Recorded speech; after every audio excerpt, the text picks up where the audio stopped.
Parashat Teruma, on va poursuivre le Orchem Akadosh sur le Pasuk. Peut-être le Pasuk il dit Kechol Asher Ani Mareotecha et Tavnit Amishkan et Tavnit Kolkela Vechenta Azu.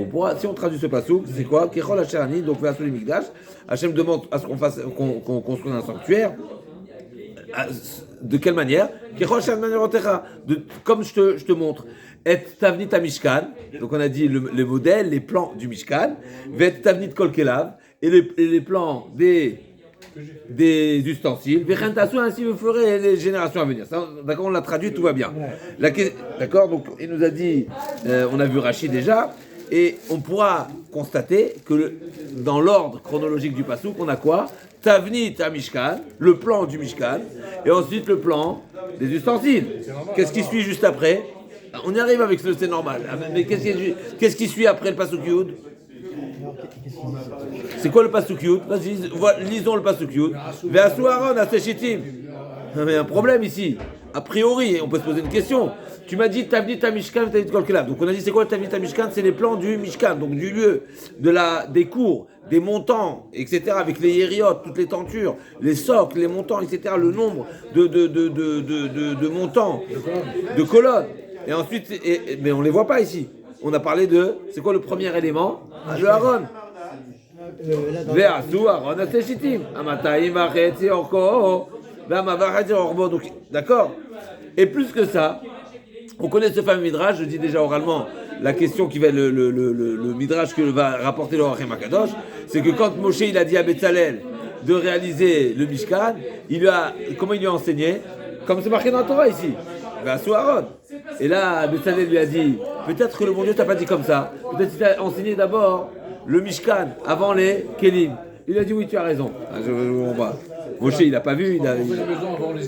Chazak, effectivement, il a dit pour pouvoir stocker, pas stocker, mais pour déposer, on rentre des ustensiles dans un lieu déjà bâti. Donc il faut d'abord bâtir le lieu avant de construire les ustensiles.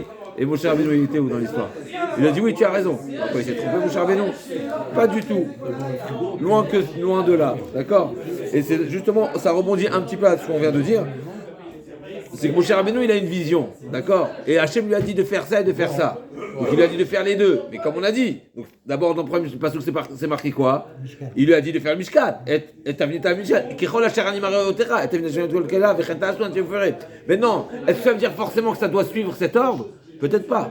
Et là, c'est qu'il y a une ouverture, et là, on va expliquer effectivement pourquoi Moshe il a vu, et il a choisi dans ce sens-là, et après, Betzalel l'a vu d'un autre angle. Mais en tout cas, ce qui est certain, c'est que ça montre que une parole, une vision d'Akadosh Baruch Hu, des fois, elle peut avoir plusieurs facettes, plusieurs approches.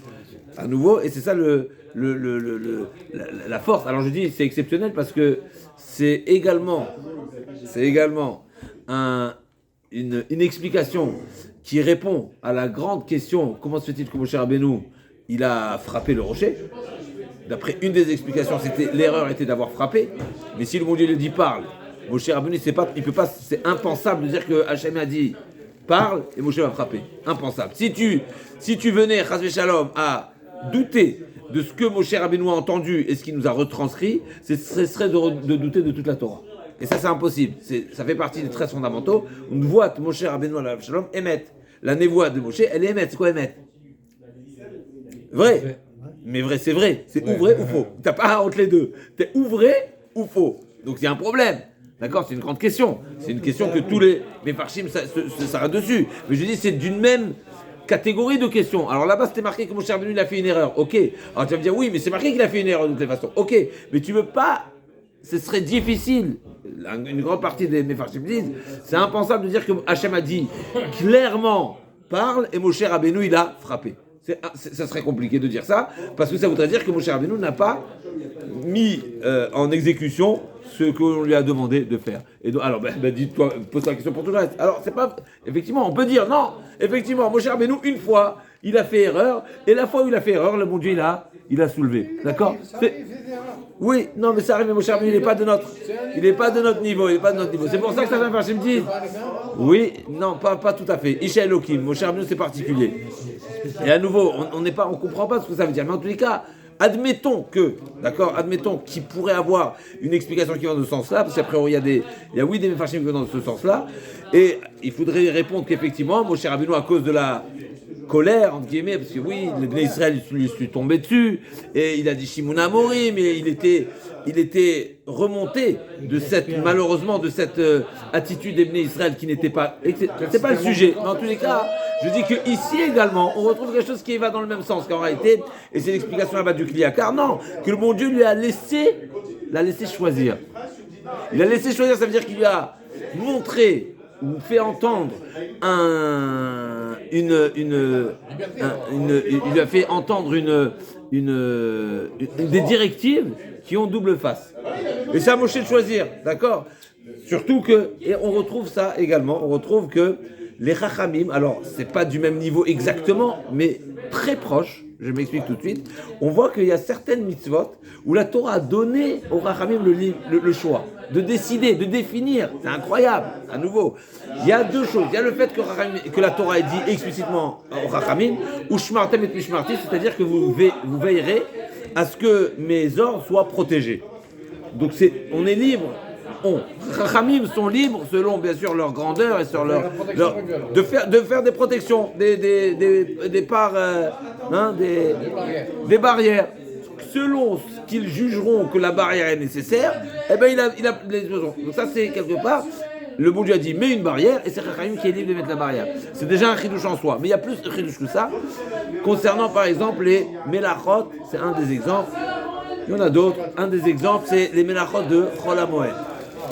Chol HaMoed, après un avis, les interdits, la définition des melachot, l'interdiction de réaliser des melachot Chol HaMoed, c'est mis la Torah.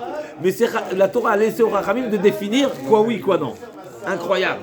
À nouveau, là on parle d'autre chose. C'est pas seulement une barrière, c'est une définition de l'interdit. Donc les mi-fêtes, c'est des fêtes. Mais seulement c'est des mi-fêtes. Qu'est-ce qui va décider quoi oui, quoi non? Bon Dieu l'a donné au Chachamim. À vous de décider. C'est incroyable. Et je dis, ça rejoint un petit peu cette notion-là. Oui, ça fait partie de ce cadeau magnifique que le bon Dieu nous a fait, c'est qu'il nous a donné la Torah.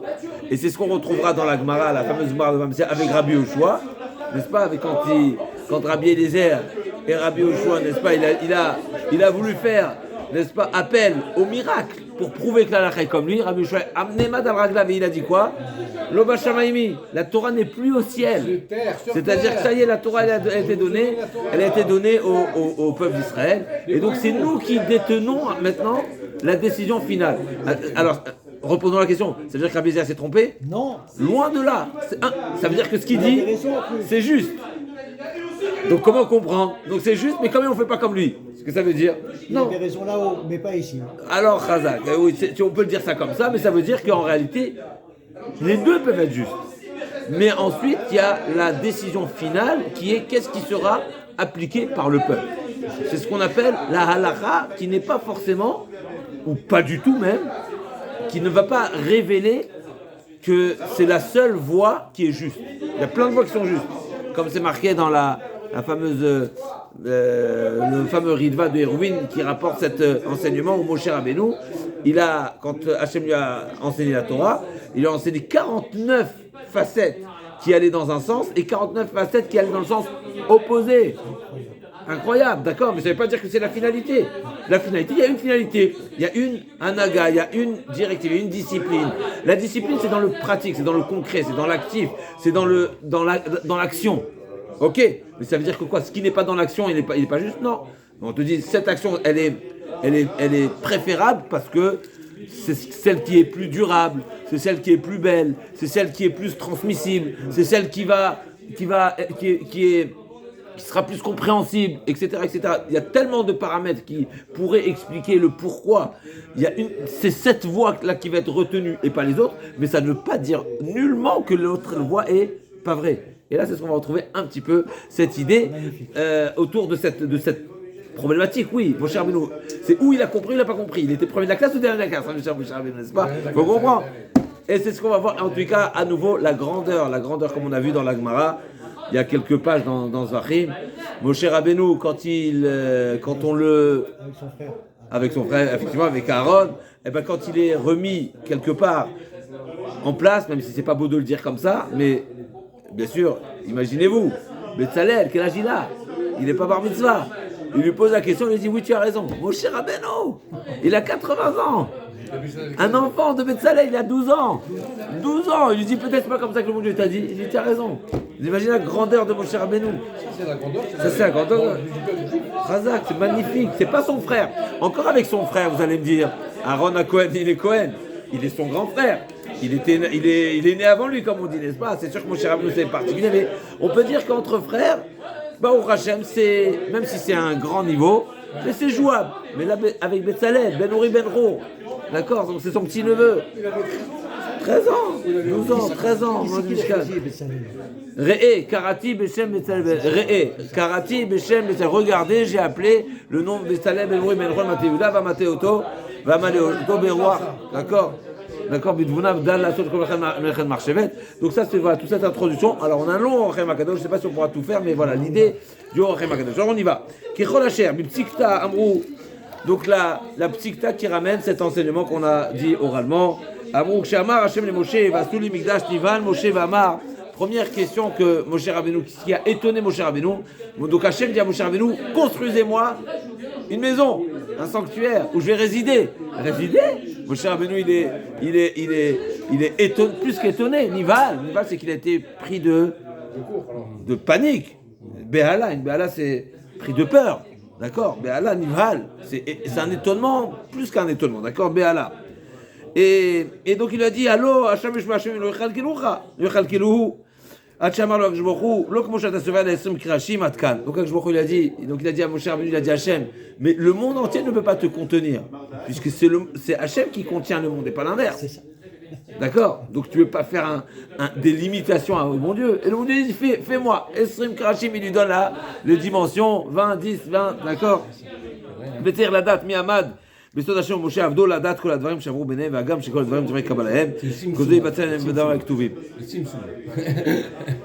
Donc il a dit bien sûr, Orchem Akadosh nous dit, on n'était pas là-bas, n'est-ce pas, pour savoir qu'est-ce qu'il y avait comme échange entre Akadosh Baruch Hu et Moshe Rabbeinu. Qui est-ce qui peut nous dire qu'est-ce qu'Hachem a dit à Moshe, qu'est-ce que Moshe il a compris, pas compris, c'était quoi la discussion, c'était quoi le dialogue. Mais en tous les cas, nous on a du texte à nouveau, et c'est le texte qui va nous permettre de dévoiler, c'est dès qu'il nous dévoile, qui nous révèle les différents éléments qui pourraient nous laisser comprendre un petit peu au moins ce qui a pu se passer dans cet échange. Il nous dit comme ça,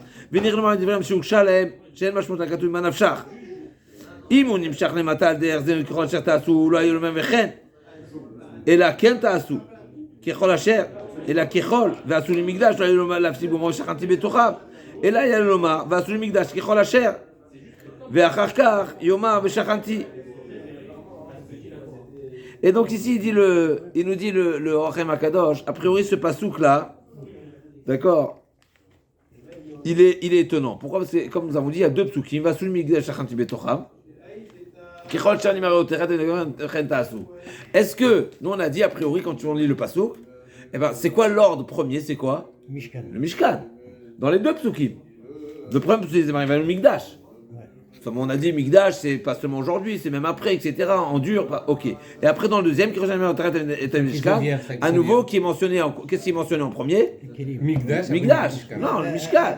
Non, Mishkan. Après, Migdash, Mishkan, et ensuite les Kelim. Donc les Kelim viennent l'an dernier. Mais dis-le, Orchem Akadosh, si en réalité, et après c'est marqué Vechen Tasu, je comprends pas. Pourquoi c'est marqué en deux fois, avec cette. Une des questions, si ce pasouk vient révéler l'ordre de construction, alors il ne fallait pas s'arrêter de cette manière. Comme si c'est une introduction, comme si c'est indépendant. Ensuite, si le pasouk voulait révéler et définir l'ordre de le procédé de la construction, c'est pas marqué Vechentasu. Alors effectivement on a déjà donné des réponses, mais c'est ce qui nous permet de dire que le pasuk ne vient pas forcément révéler l'ordre de mise en œuvre, pas forcément, d'accord. Donc c'est différentes questions. C'est quoi Vechentasu? C'est quoi Veshachanti Betocham, etc. Donc je ne vais pas rentrer encore une fois dans les questions avec toutes les précisions, mais en tous les cas, Umashik Dumar Veshachanti Gila Hashem Gamar Mamar Kulat Mitzvah Velo Tzach Lomar Kechol Vesamachama Yodien ou Kolparta Maase Shur Krashim Il y a une question qui se pose là. Une autre question. Oui, c'est bon, c'est oui. Oui, pas blessé. Le mot à mot, on n'est pas entré dans le mot à mot de tout ce que le Orem Akadosh a soulevé ici. Mais Naskila date. En tout cas, le Orem Akadosh veut nous proposer qu'à partir du texte à nouveau, on peut supposer quel était l'échange entre Hachem et Moshe Rabbeinu. Moshe Rabbeinu et Hachem. Naskila date. Hachem et Moshe Rabbeinu. Naskila date. Maïm advam sheron yod be'emtza. Mais à Tchouva, t'as yodé Hachéla. À partir de la réponse, eh ben tu peux supposer, hein, c'est révélateur. S'il y a une réponse, ben forcément c'est qu'il y avait une question au départ qui allait dans un certain sens, d'accord? Oui, mais plus que ça, à travers la réponse, tu devines quelle était la question. Donc nous on ne sait pas ce qu'est la question, d'accord. Kechol asherani, alamata shechashav yoter, והסבר תזיק ותאמת ויותר זה אין לו שיעור. למבחר יבין כשאין תמיהה והוא אומרום שמשנה שמי השמיים. Donc si Hachem lui a dit Kechol Asher Animare, selon tout ce que je te montre, ça voudrait dire, ça se laisse sous-entendre que Hachem lui a répondu ici. Ça vient une réponse à quelle question? Mon cher Rabbeinu, il était étonné. Quoi, c'est tout? Et le monde lui dit tout ce que je te montre. Tout ce que je te montre, c'est une manière de définir le lieu et la limitation. Et donc forcément, ça laisse sous-entendre que mon cher Rabbeinu lui était difficile d'imaginer qu'on peut limiter la résidence d'Akadosh Baruch Hu. והוא אומרם שמע ושמע השם ועל זה הוא צריך להשיבו מר ככל אשר אני ויראותיו מן המשכן אותו מצב וכתוב מעיד על זה מאמרו מראה ולא אמר אראה לעתיד ואב ראה כי היה 20 קרשים מטעם ירייה לא הספיק בדיבור הוויה וזה השם בסמוך. Ok, donc Akadosh Baruch Hu il a dû lui montrer à nouveau pour revenir à ce qu'on disait tout à l'heure.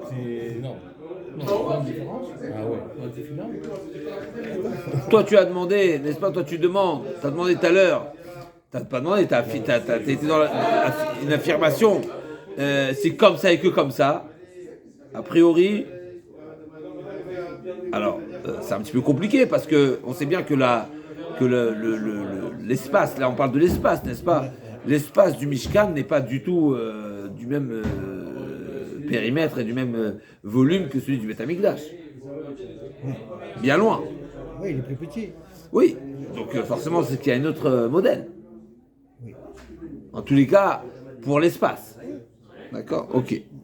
VDR Zé Naale la vie d'Ivrahem, Chamou Passouk, je soulève ça parce que justement ça fait partie a priori de l'étonnement de Moshe Rabbeinu. Comment est-ce possible de contenir dans un espace dans un espace tout simplement, quel qu'il soit en réalité, la présence d'Akadosh Baruch Hu. En tout cas, VDR Zé Naale la vie d'Ivrahem, Chamou Passouk, vous savez là ça, et quoi chassé à Filou de Varim Shulam Arlo Rabo Iskima Dato, Betzalel a réalisé même certaines choses que a priori n'ont pas été dites à Moshe Rabbeinu. Afilou, si on traduit, Afilou Varim Shelo Amar Lo Rabo, Mechila, excusez-moi, Mechila. Même des choses qui n'ont pas été dites, des choses que Moshe, n'a pas dit à Betzalel, eh ben, il a su par lui-même. Donc Betzalel, il a su, par des révélations, que certaines précisions que Moshe ne lui a pas dit, eh ben, il savait. D'accord. Il était branché grave. Moshe Tziva Betzalel Asot Kilim, par exemple. Moshe Tziva Asot, le Betzalel Asot Kilim Trila. Moshe Rabbeinu a ordonné à Betzalel de faire en premier les ustensiles. V'arken Mishkan, Amar lo Betzalel Minag Haolam Asot Trila Bait. Et sur ça, Betzalel lui a dit, mais c'est pas sur terre, c'est pas comme ça qu'on a l'habitude de procéder. L'habitude des gens, c'est d'abord de construire une maison, ensuite de pouvoir, de manière à voir où faire rentrer les ustensiles. C'est normal. Amar. Mais ça est l'architecte, c'est normal. Que l'architecte, vous connaissez mieux que. Et Moshe Rabbeinu n'est pas architecte. Moshe Rabbeinu l'a vu. Car Shamati Pi Akadosh Baruch Hu Betzel El Haïta. Donc Moshe Rabbeinu lui a dit effectivement, c'est comme ça qu'Akadosh Baruch Hu m'a fait voir. Et c'est pour ça qu'il a mis ce nom de Betzalel. Tu portes bien ton nom Betzalel. Tu étais Betzalel. Tu étais à l'ombre, n'est-ce pas? Tu étais dans les Qui bevada car tu vas dire Akadosh Baruch Hu Adkan mais caché. Et donc la question qui se pose, comment est-ce possible d'imaginer, de supposer, d'accepter que Moshe Rabbeinu a pu oublier quelque chose? וכאשר ישכח משה מצוות השם, חס ושלום שיאמן עליו דבר כזה, ולהבין העניין יש להיראות, כפי זה הכתוב רואה אני השם כלים תחילה, את הארון וכפורת. Donc premièrement, comment est-ce possible d'imaginer que Moshe Rabbeinu a pu oublier quelque chose? Deuxièmement, dans l'ordre des psukim, on voit quoi? Dans l'ère des Psukim, on voit quoi? Le Mishkan. Non, le Aaron. Ensuite. Ah, ensuite, C'est ce que ouais, nous avons ouais, dit. ok. On est déjà dans la réponse. Ouais, ouais. Mais ce qu'on voit ensuite, dans le détail du procédé, a priori, de la réalisation, vers Aaron. Le premier détail, il y a l'ordre de manière générale et globale, et il y a ensuite le détail. Dans le détail, on parle de quoi en premier? Vers Aaron. Quand on nous parle de comment construire le Aaron, l'ensemble du Mishkan, c'est le Aaron en premier, et etc. La Ménorah, etc. Tout va, d'accord? Le Shulchan, la Ménorah, tout ce qui va suivre. Et donc, Même les ça, Shigoumaï, il a fait ça. et donc, et Aaron Kaporet, Kourin, Al-Karka Shulchan, Menorah, Varka Mishkan, ou Moshe Met, Udvarav Emet, Lama Chazan Sholim. Donc, a priori, comment comprendre que Moshe Rabbeinu a pu faire marche arrière de ce qu'il a, lui a été dit en premier. Il nous dit, Achen, Fimash Birajou, Krashem, Maotot, Mishkan, Ad Boto Matzav Eroa, Mishkan, Metrila, Ushpayat, Luparata, Massim, Igdim, Akilim, Veshlo, Shnei Drachim, Bidvar Hashem. Donc, effectivement, c'est comme ça que je il a dit à Moshe Rabbeinu. À savoir, il lui a parlé d'abord du Mishkan. Ensuite, il a parlé des Kelim. Donc, ça veut dire, si on retient cet ordre chronologique, il faut faire quoi en premier? Le Mishkan, après les Kelim. Mais quand il est parti dans le détail, Hachem a commencé à détailler les Kelim. Donc, il y a un problème ici. D'accord? Un problème. Ça nous permet d'avoir deux interprétations. Nous permet. Moshe Rabbeinu. D'accord? Ça lui a permis d'avoir deux interprétations. Pourquoi? Parce qu'effectivement, comme on voit dans le texte, à nouveau, le Rachem Akadoshi, on a du texte. Dans le texte, il y a marqué quoi?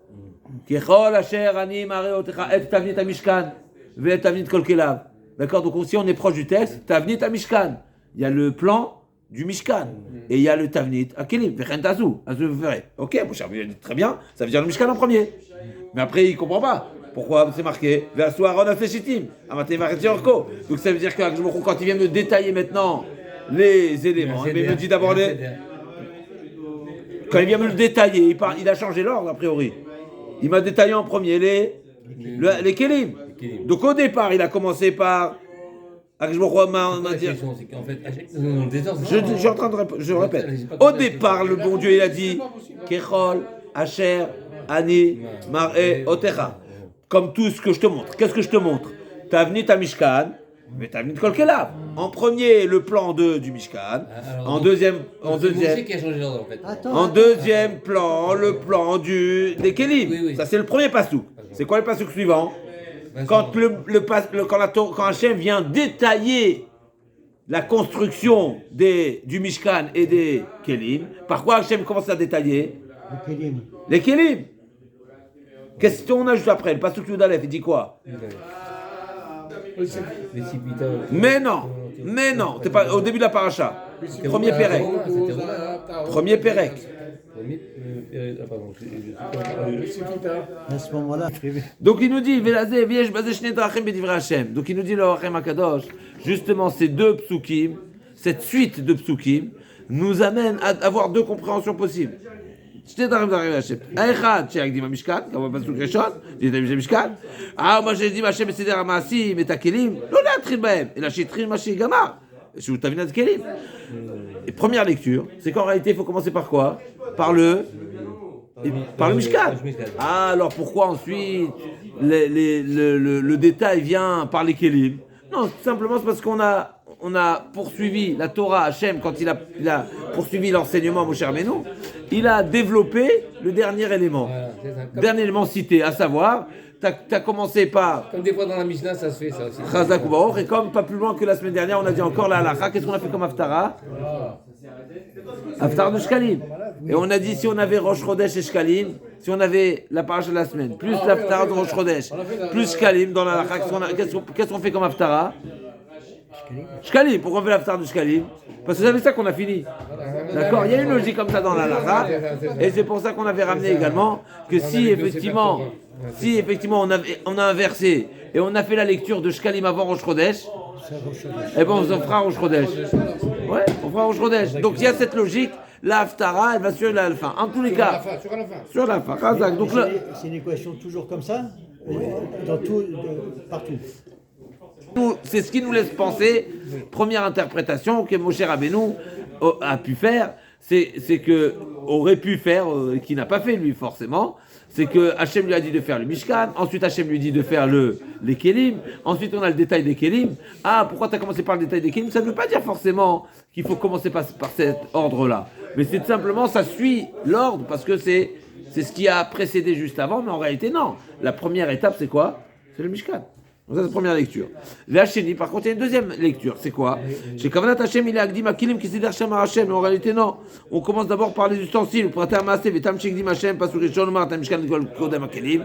Si c'est comme ça, alors pourquoi mettre deuxième lecture? C'est quoi? C'est qu'il faut commencer à procéder par quoi? La construction du mobilier. Ah, alors pourquoi dans le premier Pasuk Hashem, il a commencé par le Mishkan? Tout simplement parce que ça vient répondre, comme nous avons dit, à la grande question de Moshe Rabbeinu. C'est quand Hashem vient révéler son projet à Moshe Rabbeinu, Moshe Rabbeinu était étonné. Comment est-ce possible?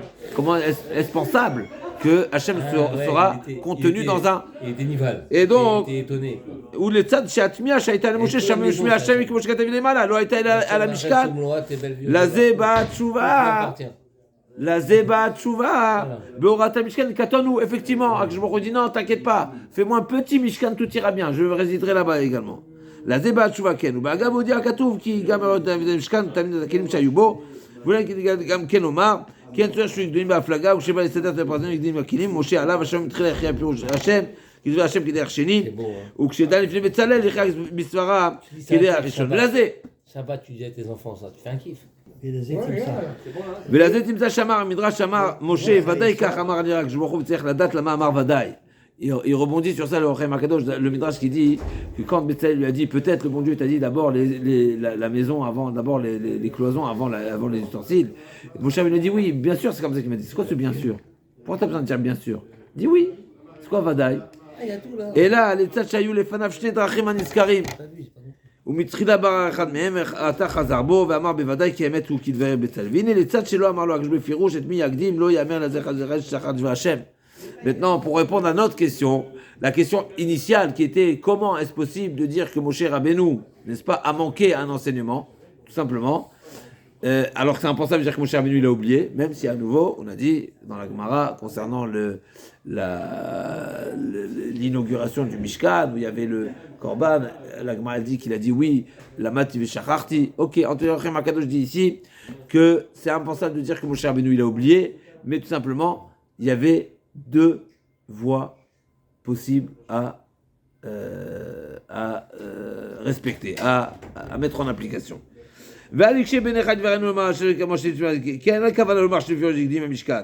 Et la Piroucho, les fils d'Advarim, Ken Nishma. Tout simplement, il y avait deux possibilités, deux interprétations possibles.